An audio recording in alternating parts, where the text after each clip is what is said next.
Chapter 39. Mr. Phelps held a thin packet labelled catatonic between his fingers that he tapped in contemplation on his desk in his Whitehall office. A storm was brewing, heralded by the wind that was causing his sash windows to rattle in their Georgian frames. A distant rumble of thunder sounded in the distance. He was undecided, a rare feeling for him. Things were moving at an exponential rate, and there wasn't any room for error.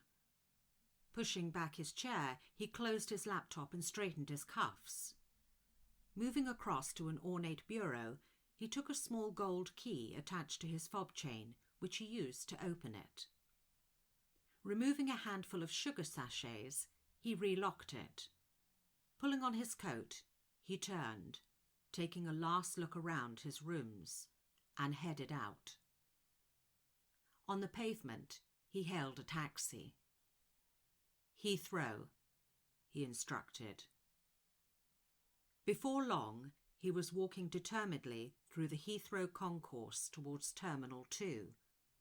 Air Canada flight AC851 was due to leave in 3 hours, which gave him just 1 hour, more than enough time, to drug his daughter and see her safely taken away by paramedics.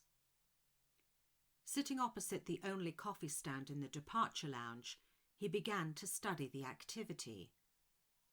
After 20 minutes, he saw her.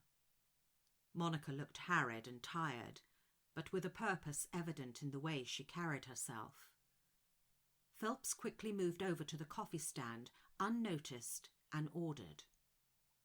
Taking his cup, he moved over to the side, unobtrusively emptying the sugar sachets into the waste bin before replacing them with the ones from his inside pocket.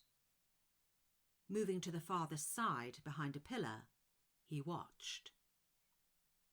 Monica predictably walked over to the coffee stand and placed her order.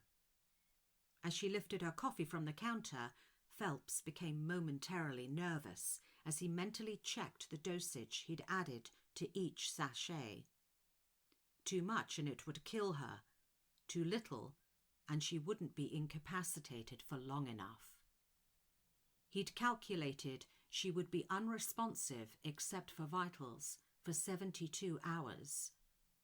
He lifted the medic alert card he held in his pocket, identifying her and giving her medical condition as narcolepsy. Emptying 2 packets of sugar into her coffee, Monica gave it a stir before sitting down and surveying the check-in lounge for her flight to Canada. With still over an hour to wait, she began sipping her coffee. Phelps checked his watch. Within a matter of minutes, she'd collapsed in her chair. Rushing over, he lowered her to the floor, shouting for help from the nearby security staff as he slipped the medical card into her pocket. As more people gathered, he melted back into the crowd. Passing the coffee bar, he tipped the remaining sachets into the bin and slipped away, down the concourse and to his waiting jet.